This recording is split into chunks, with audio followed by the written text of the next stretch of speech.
Olá, pessoas! Começa agora mais um Tese da Minha Vida. E hoje eu converso com Flávia Rios. Ela é doutora e mestra em Sociologia pela Universidade de São Paulo, a USP. Também pela USP, tem bacharelado e licenciatura em Ciências Sociais.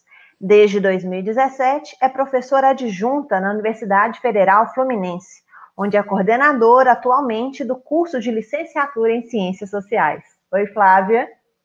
Oi, Viviane, tudo bem? Muito obrigada pelo convite. Eu que agradeço por poder conversar com você e trazer um pouquinho da sua trajetória aqui no Tese. Flávio, começando, eu queria que você contasse o porquê do seu interesse pelas ciências sociais, que começa nessa trajetória desde a graduação. Bem, eu me interessei pelo curso de Ciências Sociais, Viviane, na verdade, no cursinho já.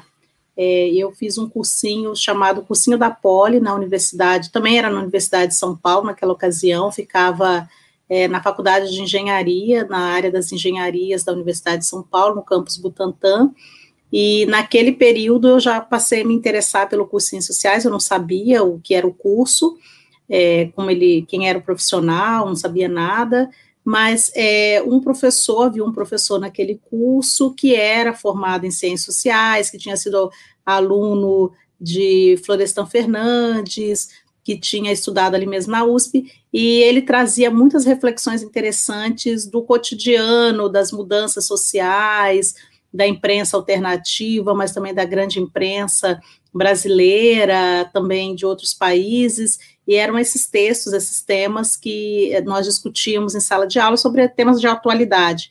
E ele tinha uma forma diferente de interpretar os fenômenos, né, as notícias, as matérias, os conteúdos, e aí eu fui descobrir que essa forma diferente, na verdade, era uma abordagem, uma leitura sociológica, antropológica do mundo social.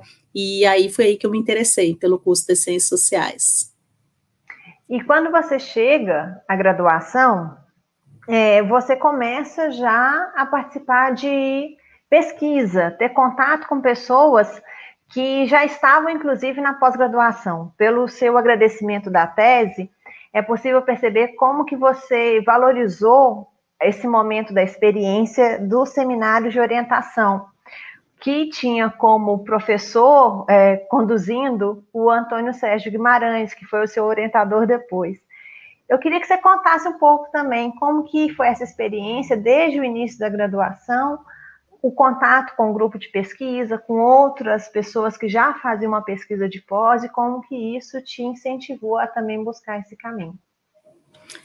É interessante, Viviane, porque eu participei de grupos de pesquisa desde o primeiro ano, na virada do primeiro para o segundo ano, eu participava de um projeto chamado 10 vezes 10, que era um projeto em que nós tínhamos vários pesquisadores, já eram pesquisadores, isso na verdade eram estudantes negros, que tinham também vários outros tutores, que eram pessoas da pós-graduação, além de alguns professores que trabalhavam conosco, né? O professor Antônio Sérgio Guimarães já era o coordenador, na verdade ele é idealizador desse projeto com uma equipe de estudantes da pós-graduação, da antropologia e da sociologia, e nós fazíamos as nossas formações ali por volta do ano de 2000, 2001, principalmente no ano de 2001, em que nós éramos formados por pesquisadores da área, das temáticas das relações raciais, a exemplo, por exemplo, no caso do Otávio Viane, a própria Lídia Schwartz, Kabengele Munanga, enfim, vários outros professores que nos davam aula, que trabalhavam conosco, discutiam, para além dos temas que nós estudávamos em sala. Então, além disso, havia desses seminários abertos, públicos, havia também os seminários de orientação, em que os alunos de graduação ficavam já com os alunos da pós-graduação, e a gente tinha acesso e discutíamos, naquela ocasião, os textos, os projetos de pesquisa, os capítulos das teses, dissertações. Então, essa foi a experiência formativa de toda a graduação, e por isso que eu agradeço a eles, né? Eu também desenvolvi já na graduação um projeto de pesquisa de iniciação científica sobre a trajetória e o pensamento da Lélia Gonzalez. Pois é sobre a Lélia mesmo que eu já ia te perguntar na sequência. A sua monografia vai ser sobre a trajetória dela. E, na verdade, não só a monografia você vai trabalhar com a Lélia, mas a sua trajetória dali em diante, a Lélia vai se fazer muito presente como até hoje. Né, eu tenho aqui, deixa eu tirar o meu cenário, o livro que me fez te conhecer, né, que é a biografia da Lélia, que esse ano faz 10 anos de publicação, junto com Alex Hartz, a sua publicação, e o mais recente, que é a coletânea dos trabalhos da Lélia, junto com a Márcia Lima, que é a primeira vez que uma grande editora traz a publicação da Lélia. Aí eu queria que você falasse também, Flávia, sobre esse interesse pela história da Lélia Gonzalez, como que você conhece a Lélia, como que começa a sua pesquisa para chegar a tanta monografia e depois a esses 2 livros, e o que conhecer a Lélia traz para você como pesquisadora, como pessoa, como socióloga, o que a Lélia representa na sua trajetória?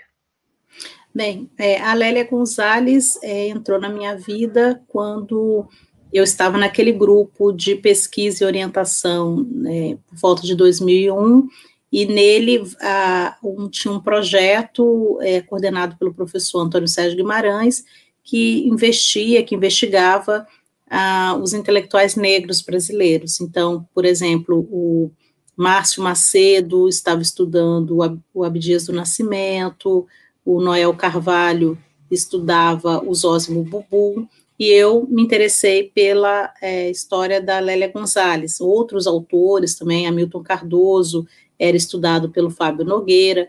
Então, era um momento em que vários pesquisadores de pós-graduação estavam estudando intelectuais, nenhum deles estava estudando nenhuma mulher, e me interessou, eu tinha já um interesse sobre a temática de gênero, e aí, nesse momento, eu me interessei pelos textos da Lélia, e aí eu fui investigar a trajetória dela também. Então, aí fui fazer pesquisa, fui a campo, vim ao Rio de Janeiro, morava em São Paulo na época, visitar os acervos familiares, os acervos públicos também, e foi ali que eu me investi bastante no entendimento dos aspectos biográficos dela, mas também, sobretudo e especialmente, na coleta da produção intelectual dela, dos artigos, dos textos que não tinham sido publicados, manuscritos. Naquela época a internet não tinha ainda esse grande impacto que tem, então os textos precisavam ser localizados realmente nos arquivos materiais físicos, né? Então a pesquisa se deu ali,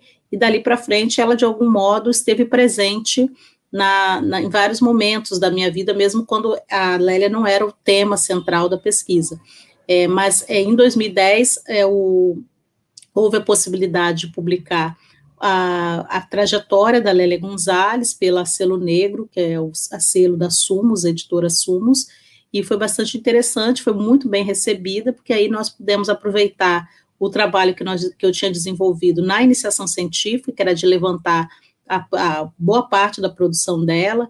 Antes também a gente tinha feito um mini curso no Maranhão sobre o pensamento da Lélia Gonzalez, e ali também ajudou a sistematizar, porque nós tivemos vários intelectuais, pesquisadores já mais qualificados. Eu ainda era uma aluna de iniciação científica, de 2º, 3º ano, mas ali, num contato com outros pesquisadores brasileiros, eu tive a condição de entender melhor, do ponto de vista teórico, metodológico, o interesse também do público, né, nesse tema. E aí, nesse período de 2010, foi possível viabilizar uma publicação em que também desenvolveu uma nova pesquisa. Aí essa pesquisa já estava mais marcada por entrevistas, aí a gente entrevistou várias pessoas, eu e Alex Hartz, professor Alex Hartz, naquela ocasião, já professor da Universidade Federal de Goiás. Nós fizemos um levantamento documental e também um levantamento oral, né, dos depoimentos de amigos, parentes, familiares de Lélia Gonzalez, que gerou esse livro. Já esse livro de 2020, já temos uma outra configuração, que é trazer ao público a própria produção da Lélia Gonzalez, né, reunir a produção dela num volume e tornar cada parte acessível ao público a partir da natureza do material. Então, nós temos uma primeira parte totalmente dedicada a textos mais acadêmicos, de congressos, eventos científicos, e uma outra mais de intervenções, que a gente chamou desse termo mesmo, intervenções na mídia, na grande mídia, na pequena mídia, e depois, por fim, as entrevistas. Então, esse livro é um livro da Lélia, né? Nós somos apenas as organizadoras, ao contrário do outro, em que o Alex e eu somos os autores, né? Então, é um livro sobre a trajetória dela. Então, essa é a diferença do primeiro para o segundo. Aí, só para deixar quem não conseguiu anotar o nome quando eu mostrei, o primeiro é Lélia Gonzalez e o outro, Por um Feminismo Afro-Latino-Americano, que inclusive é o título de um dos artigos da Lélia que vocês reproduzem aqui na coletânea. Ensaios, Intervenções e Diálogos.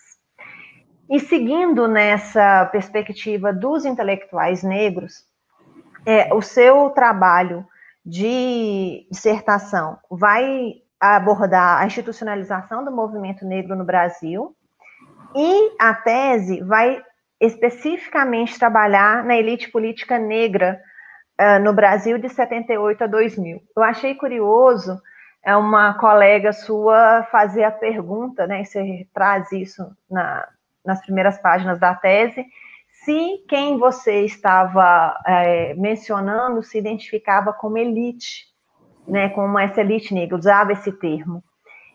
Eu queria que você falasse um pouco desse também momento das pesquisas de mestrado e doutorado, o que você imaginou quando propôs essas duas pesquisas, e como que essa trajetória que já vinha de uma pesquisa num grupo que trabalhava com a intelectualidade negra brasileira, reflete também nessa trajetória sua nos dois trabalhos da pós. Essa pergunta é muito interessante porque boa parte dessa intelectualidade negra que nós estudamos na primeira metade do século XXI era uma intelectualidade que tinha vínculos fortes com os movimentos sociais. Então, se no primeiro momento das minhas pesquisas eu estava mais dedicada às trajetórias individuais, na segunda parte que gerou o mestrado, eu já fui observar melhor as formas organizacionais. Então, saí do indivíduo, da trajetória pessoal, em direção às formas organizativas. Então, duas unidades analíticas eu me dediquei mais no mestrado. Uma que é a forma do protesto, de entender o que são os protestos políticos de ruas, manifestações. Eu fiz etnografia de protestos de rua. Eu ia aos protestos, eu analisava os perfis das pessoas, os slogans, os espaços de atuação, os lugares de articulação política, enfim, o antes, o durante, o depois do protesto. Então, esse era um foco. O outro foco era entender outra característica dos movimentos sociais, que eram as organizações. E aí eu fiz uma etnografia, entrevista, levantamentos documentais, numa organização muito importante no Brasil, que chama-se Educafro, né, que é uma organização que já tinha sua raiz lá nos anos 80, e eu achava interessante o fato da raiz da organização estar muito vinculada à Igreja Católica e à teologia da libertação. Então, foi esse movimento que eu fiz no mestrado, de entender duas formas organizativas distintas de movimentos sociais, e buscando um pouco a história de ambas, né, tanto da forma protesto, das mobilizações de rua, e como da forma organizacional, como que se dava uma organização, suas lideranças, os cursinhos pré-vestibulares, onde ela surgiu, para onde ela foi, quais são as dificuldades, né, e os avanços que elas tinham promovido. Então, eu fiquei dedicada ao estudo do nascimento e o desenvolvimento da Educafro ao longo das últimas, talvez, 2 décadas e meia, né, quase 3 décadas. E quando você vai trabalhar na tese, é interessante porque você vai fazendo uma costura de como que a intelectualidade brasileira que vai ser aquela que hoje para nós é uma referência, né, de quem começa a debater a população negra pela perspectiva da população negra, Abdias do Nascimento e por aí vai. Eu queria que você falasse nessa perspectiva, né, de trazer esses autores, autoras, como que você percebe hoje que a sua defesa, na verdade, de doutorado, ela acontece em 2014, né? A gente já tem 6 anos aí, se for contar o início, a gente tem 10. Uma década de diferença das entradas de temáticas na pós-graduação, o que você percebe? Principalmente pensando as novas entradas de alunas e alunos na pós-graduação, principalmente de alunas e alunos negros. O que você percebe nesse momento? Tá, Vivi, eu vou só retomar uma partezinha da pesquisa anterior, da pergunta anterior, que eu esqueci de responder, que você me perguntou sobre o conteúdo da tese, eu só falei do mestrado, desculpe.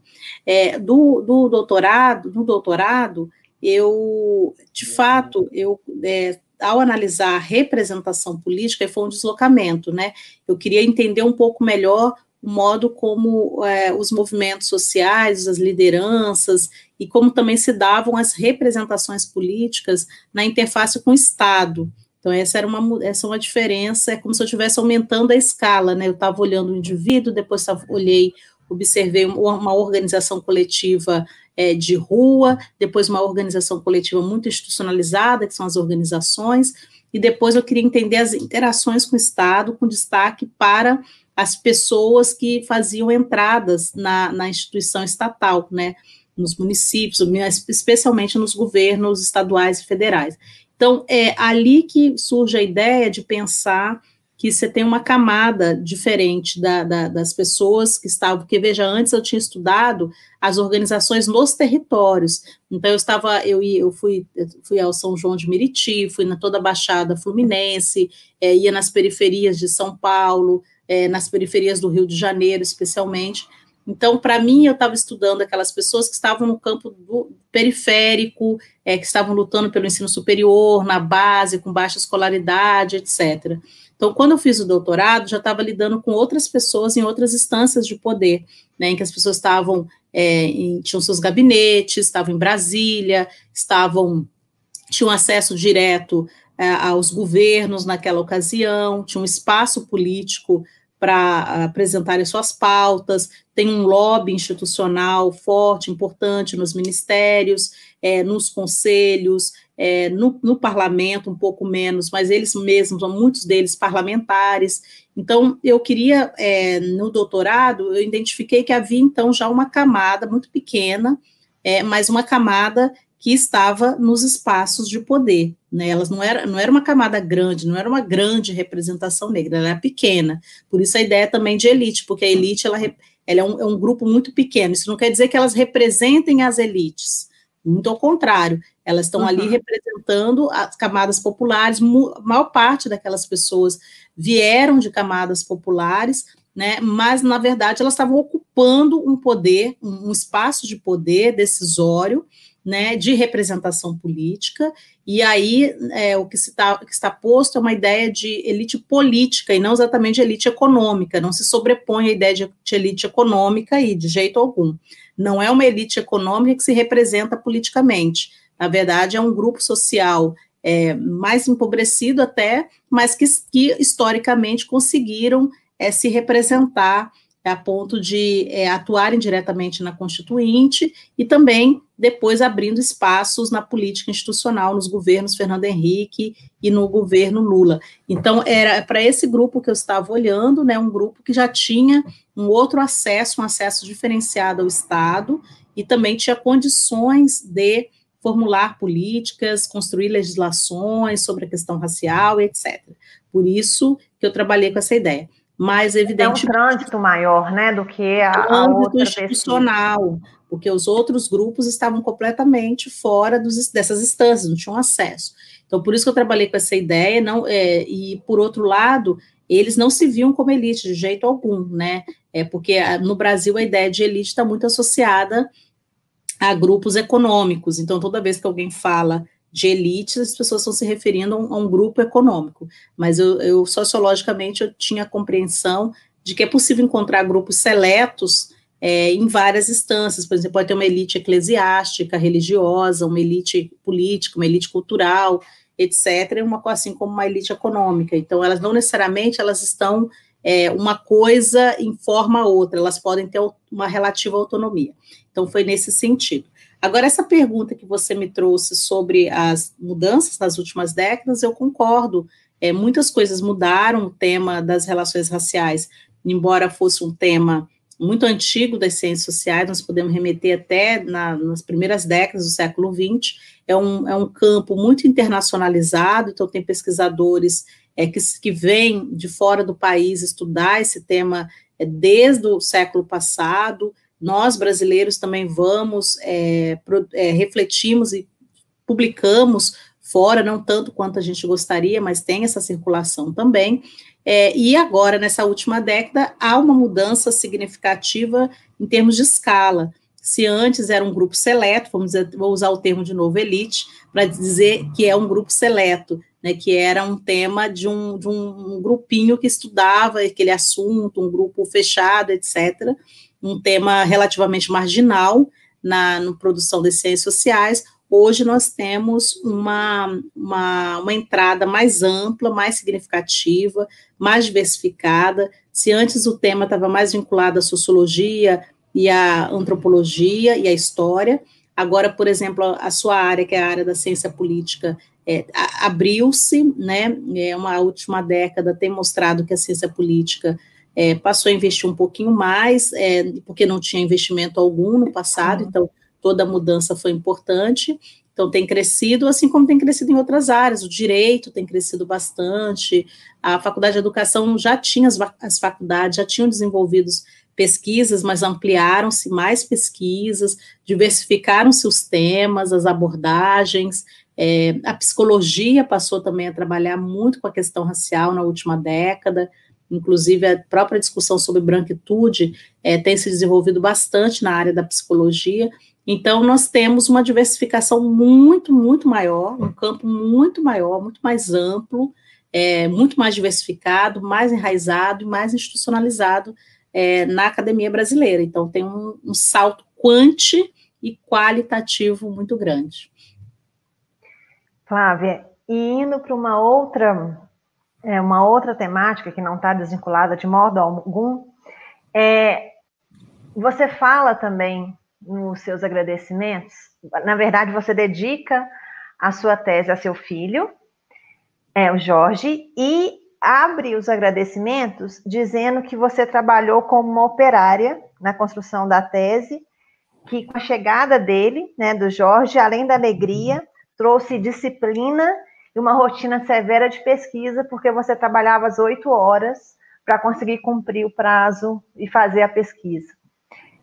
Ao mesmo tempo, você também fala do seu companheiro, que é o Matheus Gato de Jesus, hoje professor na Sociologia da Unicamp, agradecendo o apoio, o diálogo, né, no debate racial, que você também trabalhava junto com ele.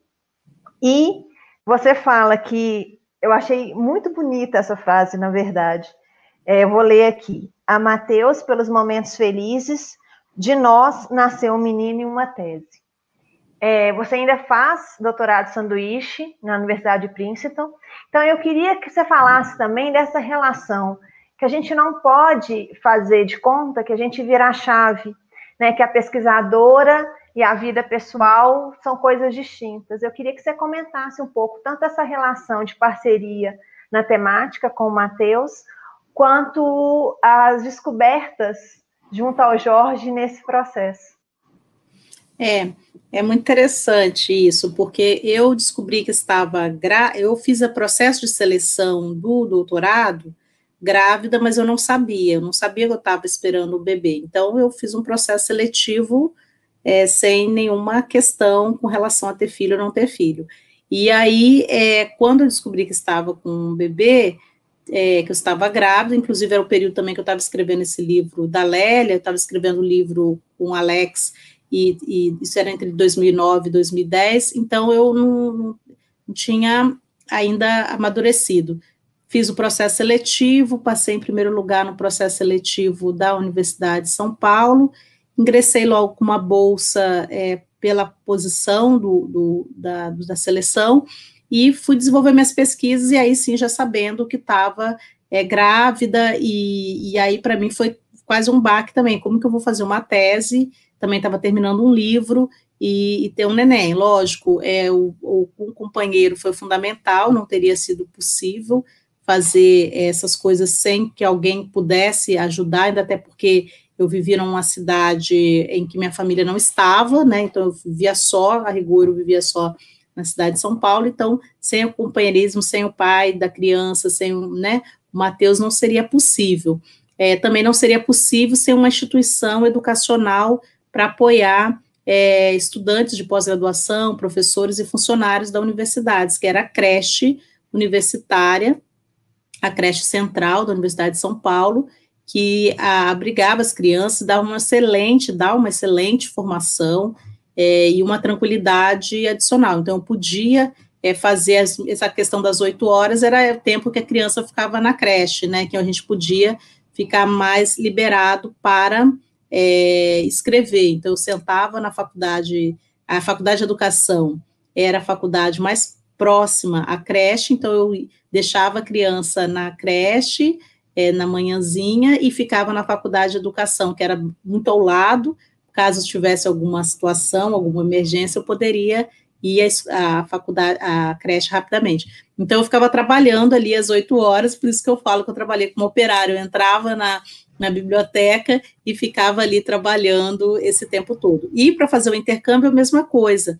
A gente levou o Jorge fez o intercâmbio também, então era uma parceria, a gente alternava, né, o período de trabalho na universidade, então eu trabalhava na parte da manhã e um pedacinho da tarde, e aí o Matheus ficava com o Jorge, e depois a gente invertia, até eu me lembro que era na biblioteca de Princeton, na Firestone, a gente trocava o turno. O Jorginho ficava comigo no carrinho e o Matheus entrava na instituição e ficava à tarde e à noite. E às vezes nos seminários a gente também alternava os temas, os interesses, enfim, foi assim que a gente fez o intercâmbio. O Jorginho também ficou super bem, super saudável, não teve nenhum tipo de problema. Então escrever a tese foi um parto também, né? Foi um duplo parto, o parto do Jorge e o parto do trabalho acadêmico, né, que exige muito de si, que exige uma disciplina, e quando eu falo de disciplina, que é uma disciplina diferente, porque no mestrado, eu também tive bolsa, então a rigor eu podia escrever a qualquer horário, eu podia escrever de manhã, à tarde, à noite, final de semana e etc. E quando tem uma criança, você sabe que não pode dispor de todos os horários, uma vez que a criança às vezes pode acordar à noite, você também fica um pouco mais cansado, os finais de semana realmente você não tem para escrever a tese, então foi por isso que eu disse que eu trabalhei como operária, com horário de entrada, de saída e o intervalo para o almoço. Flávia, e fechando a nossa conversa, como que você me define sua trajetória até aqui em uma palavra? Nossa, que difícil, nossa, eu devia ter me avisado que teria essa pergunta. Não sei, eu acho que coragem, né? Uma coisa que eu fui aprendendo ao longo da vida é ter coragem. E eu acho que talvez seja essa mesma palavra que me defina. Eu também fico em dúvida, porque eu gosto muito da palavra esforço. Eu acho que também foi tudo com muito esforço, então eu fico com essas duas palavras ao invés de uma. Flávia, e eu só tenho a te agradecer, eu te admiro demais, você é uma referência, desde quando eu conheci esse livrinho vermelho super importante, que de pequeno ele só tem o tamanho de impressão, e eu queria muito mesmo te falar da minha satisfação de te receber aqui no Tese.